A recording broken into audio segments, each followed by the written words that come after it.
I never thought much about the quiet that filled the house once my wife passed. Not until it began pressing against me like a heavy quilt I couldn't kick off at night. But that silence, it was the reason I let my daughter convince me to hire someone. A maid, she called it, though I balked at the word. Said it sounded too rich for a retired postmaster in a small Florida town. She told me everyone did it now.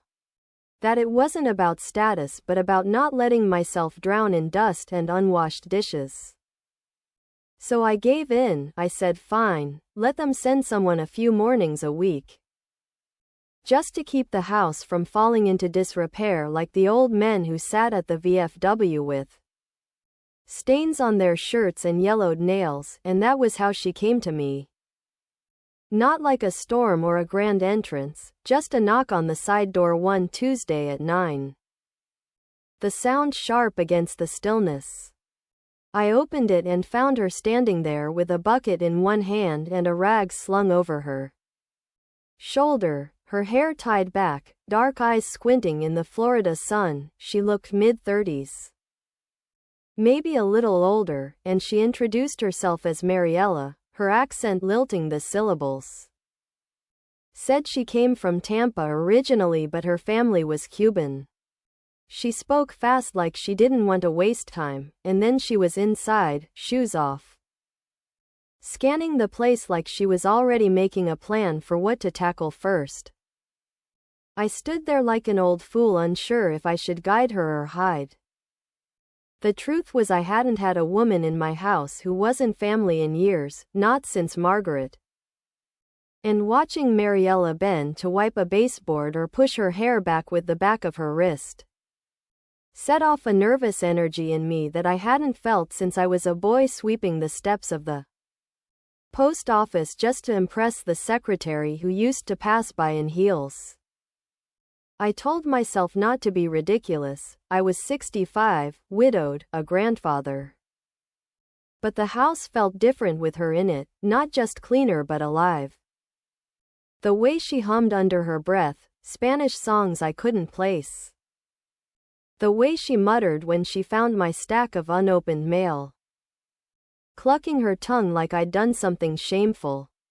She stayed 3 hours that first day, and when she left the place smelled of lemon oil and something else I couldn't name, maybe the lavender soap she used on her hands. And when the door shut, the silence roared back at me so loud I almost wanted to call her back. But I didn't. I sat in my recliner staring at the freshly dusted mantel where Margaret's photo sat in its brass frame, her smile frozen in the year 2009. And I thought maybe hiring Mariela wasn't such a bad idea, maybe my daughter had been right. By the third week I was making excuses to linger near wherever she worked. If she was in the kitchen scrubbing, I found myself suddenly needing a glass of water. If she was in the living room vacuuming, I sat with a newspaper pretending to read. Though I caught no more than a headline or two. Mostly I just watched the way her shoulders moved, the muscles under her skin alive with strength. She wasn't one of those fragile types. She had a sturdiness, like the women I grew up around who carried groceries in both arms and still managed to tug a child along with their pinky. One morning she asked if I wanted her to cook a little. Said she saw the sad excuse of a pantry I kept, cans of beans and stale bread. So I shrugged and said sure, why not? And she whipped something together with garlic and rice and chicken thighs that made the house smell like it used to when Margaret tried a new recipe from the church ladies. I ate until my belly was tight, and when I looked up, Mariela was watching me with this small amused smile like she'd discovered my secret. That beneath all my polite refusals I was starved, not just for food but for company. And she knew it. The first time we really talked it wasn't about chores or meals. It was about her boy. She showed me a picture on her phone. A lanky teen with too much hair in his eyes. She said he was 15, played baseball. Wanted to be the first in the family to go to college. I told her about my daughter. About my grandkids up in Tallahassee. About how the little one still thought I worked at the post office and asked if I licked all the stamps. She laughed at that, a real belly laugh. And for the first time in years I laughed too. Not the polite chuckle I used to give at church socials, but a laugh that came from my gut. And it startled me, how good it felt. Somewhere in the 4th month she started staying later than scheduled, sometimes until 4. Saying she wanted to finish the laundry or that she'd make me some soup for the next day. And I never argued. I liked hearing the back door open and close. Liked the sound of her voice calling out, "Señor, I put your towels in the dryer."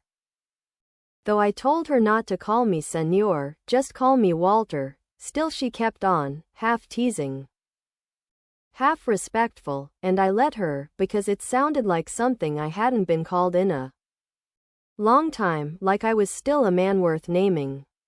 One Friday, it rained so hard the yard turned to a shallow pond and the thunder rolled like drums. I told her she could wait it out instead of driving home in it. She sat across from me at the kitchen table, both of us with mugs of coffee.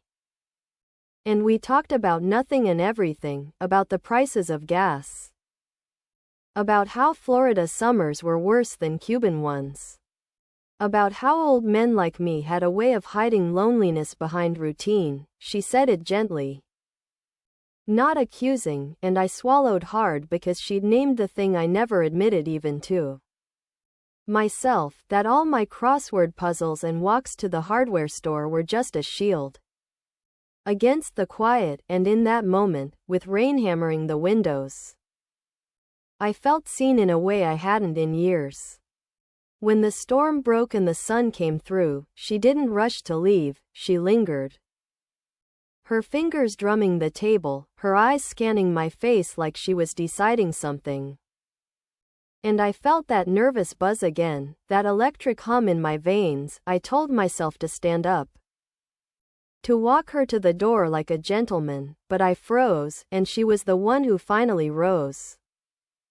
Grabbed her bag, and said she'd see me Tuesday, but her voice was softer, almost reluctant. And the door closed with a sound that echoed in me all weekend. I spent those days pacing the house, replaying every glance, every word. Asking myself what I was doing. She was young enough to be my daughter. Hell, almost young enough to be my granddaughter. People would laugh. They'd say the old man lost his mind, chasing after the help. But when she returned that Tuesday and set her things down, when she brushed past me in the narrow hallway and the back of her arm grazed mine, the warmth lingered long after she moved away, and I knew I was in trouble. I told myself it was harmless, just a little spark in an old man's chest. Something to remind me I wasn't fully dead yet. But the look she gave me when I accidentally caught her eye in the reflection of the oven door said otherwise. It said she knew, maybe had known for weeks, and she didn't seem afraid of it. If anything, she seemed to welcome it. And that realization shook me more than the thunderstorm ever had. Because it meant the choice wasn't mine alone anymore. That week I could barely sleep, not from age aches or the usual midnight trips to the bathroom, but from replaying the way her gaze had met mine in that oven door reflection. How her lips had twitched like she wanted to smile but decided against it. The air between us charged though we never touched. By Tuesday morning I had convinced myself I imagined it. That old man read too much into kindness, but when the doorbell rang and I opened it, Mariela stepped in with her usual bucket and rag. Only she didn't look away like she usually did. She held my eyes for a fraction longer. And that sliver of time was enough to unravel my careful resolve. I busied myself with the mail, shuffling envelopes, pretending I was preoccupied. But I felt her everywhere, the sound of her sneakers squeaking on the kitchen tile. The faint citrus scent of her hair when she bent over the sink. By noon I found myself asking if she wanted to eat. I said I could fix sandwiches. But she shook her head and said she'd brought something. She opened a container of ropa vieja she'd made for her boy but portioned out some for me. The shredded beef rich with tomatoes and peppers. The taste carried heat that spread through my chest like fire. I asked for seconds and she laughed, told me I ate like a man half my age. I nearly told her I hadn't felt like a man at all in years, not until lately. After lunch she cleared the plates, humming, her back to me, and something bold surged in me. Maybe from the spices, maybe from the way she moved. I said her name softly. She turned. And instead of speaking I just looked at her, letting the silence say what I couldn't.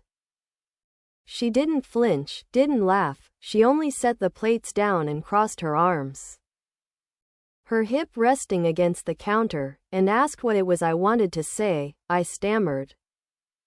The words caught in my throat until I finally muttered that the house felt empty when she wasn't in it. Her face softened then, her arms uncrossed. And for a moment I thought she might come closer, but she didn't. She just whispered, "It feels empty at mine too."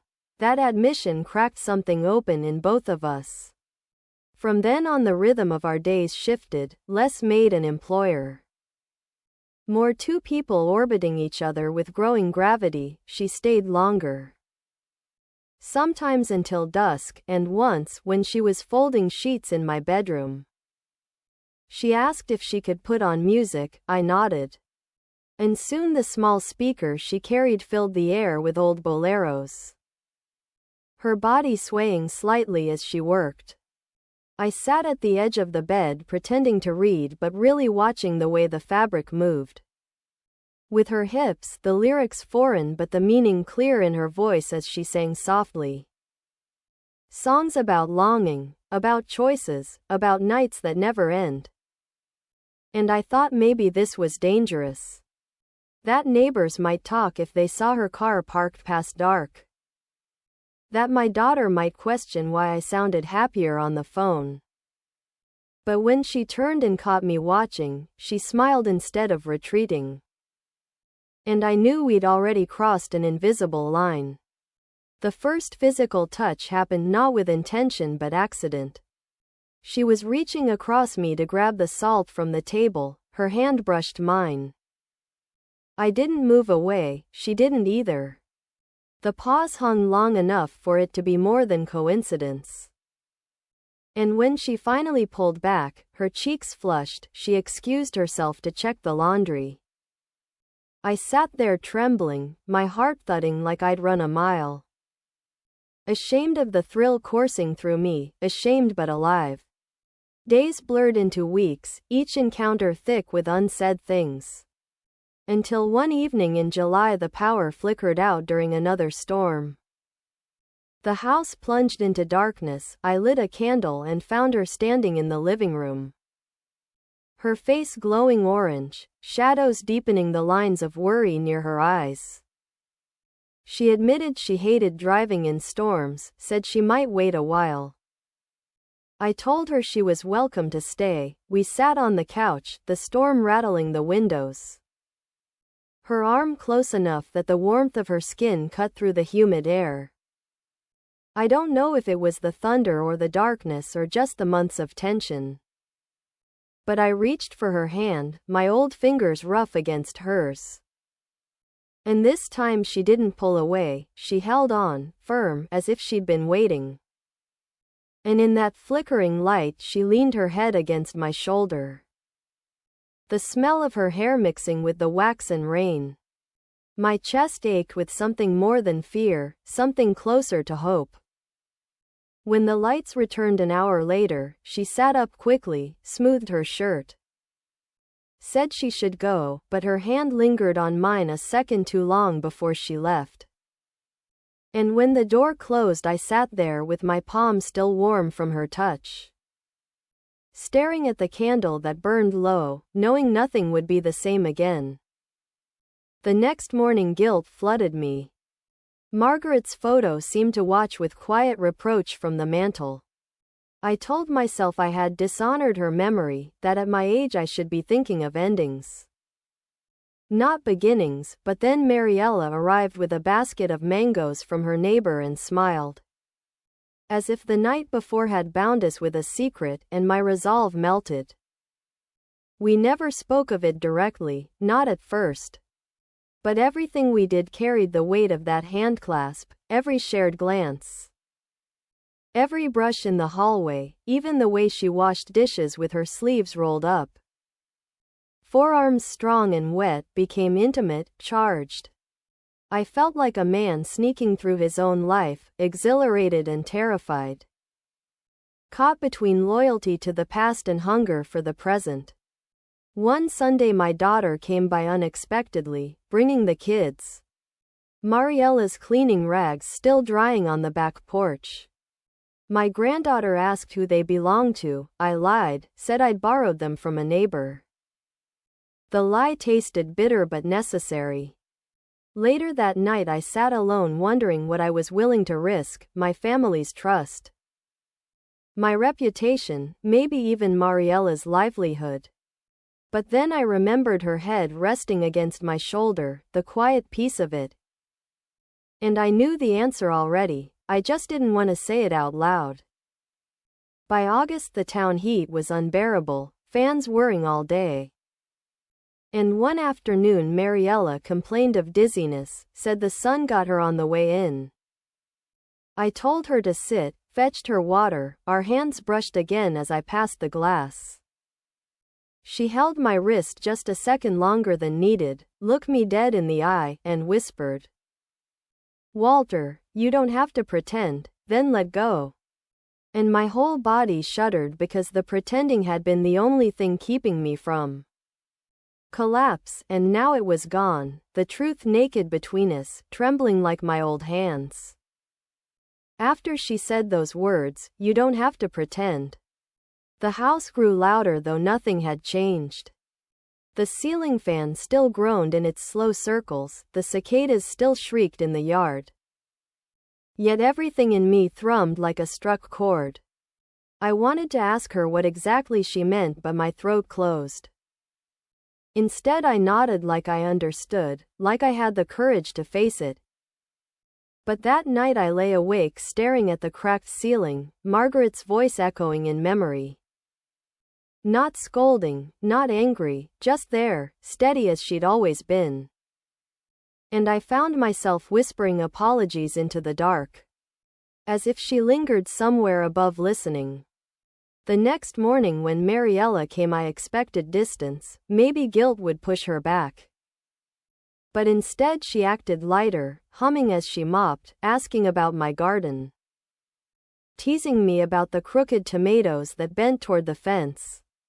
It was as if naming the truth had freed her.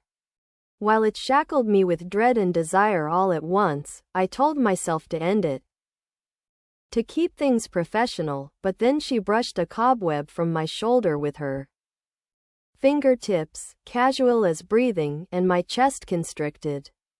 I hadn't felt that kind of touch since Margaret's hands soothed me through my last back surgery, the mix of care and something softer, something that spoke of belonging. One evening in late August, the power of restraint snapped. She had stayed late again, folding sheets. I was in the hallway, the smell of detergent thick. And when she stepped out of the laundry room, we nearly collided. The narrow space leaving inches between us, her breath hitched, I saw her pupils widen. And before I knew it my hand was at her cheek, rough thumb tracing the heat there.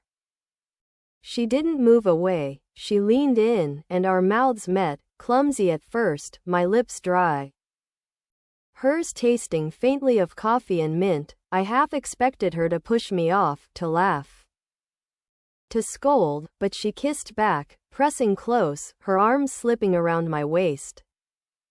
And I felt the years fall from me. Felt like the man who once courted Margaret outside the old movie theater, trembling, alive, terrified. When we pulled apart, we stood frozen, listening for footsteps. Though there were none, just the hum of the dryer, she whispered that she should go, her eyes darting like a guilty schoolgirl, and I let her. But when the door closed, I leaned against the wall, my heart racing like it wanted to tear free. After that night, we couldn't return to normal, even when she tried to work, to scrub and polish. The air between us was thick. And eventually the chores gave way to stolen moments. A hand brushing down my arm longer than needed. A kiss pressed quick in the kitchen before she turned back to chopping onions. I knew it was reckless, knew if my daughter ever found out she'd be horrified. But I couldn't stop, I didn't want to. I told myself I'd earned this sliver of warmth after decades of duty. After burying Margaret and learning to sleep alone, I deserved one last flare of feeling before the end. But the secrecy gnawed at me. It wasn't just the fear of neighbors or gossip. It was the knowledge that our lives were lopsided. I was retired, fixed in this little house, while she had a son, a future to build, a life beyond dusting my shelves. Sometimes I caught her staring out the window like she was calculating, weighing what this meant, and I dreaded the answer, because while I told myself she chose me, I knew the world would say I had trapped her, that an old man dangling comfort and security had pulled a younger woman into his orbit. And though she never asked for money beyond her wages, never hinted at needing more, the thought haunted me. Then September came, her boys' baseball season started. She invited me to a game, said I could sit in the bleachers and cheer like any grandpa. I hesitated, afraid of being seen, but the idea of watching her in her world pulled me along. So one Saturday I drove to the small field outside town, sat among the parents. The smell of hot dogs and cut grass heavy. I spotted her near the dugout, waving at her son. Her face lit with pride. When she turned and saw me, her smile widened, not secretive but open, like she wanted me there, and my chest swelled with something that nearly undid me. After the game she introduced me as a friend, just a friend, and I shook her son's hand. The boy polite, shy, unaware of the currents beneath the surface. On the drive home I thought maybe this could work. Maybe we could carve a space outside of the shadows. Yet the very next week the danger sharpened.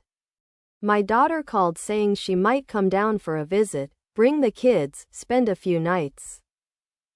Panic seized me, the thought of her stumbling upon Mariela here, finding 2 sets of shoes by the door, was unbearable. I told Mariela, and for the first time she looked afraid. Not of being caught exactly, but of what it would mean. I could see her wondering if she was a secret I was ashamed of. I tried to explain that it wasn't her, it was the judgment, the small town whispers, the grandchildren who'd never understand, but my words stumbled, and she turned back to the dishes without replying. The distance that crept into her shoulders cut me deeper than any scolding could. Those days before my daughter's visit were tense. Mariela worked quieter, no humming, no teasing, just efficient movements, her eyes sliding from mine. I felt like a man already abandoned, and it terrified me.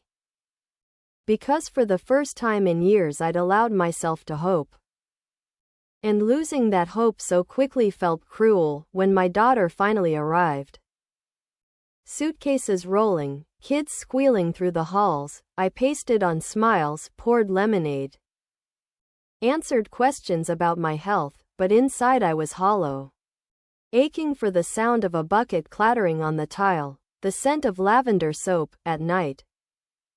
As the children slept in the guest rooms, I lay awake wondering if Mariela was lying in her own bed cursing me for cowardice.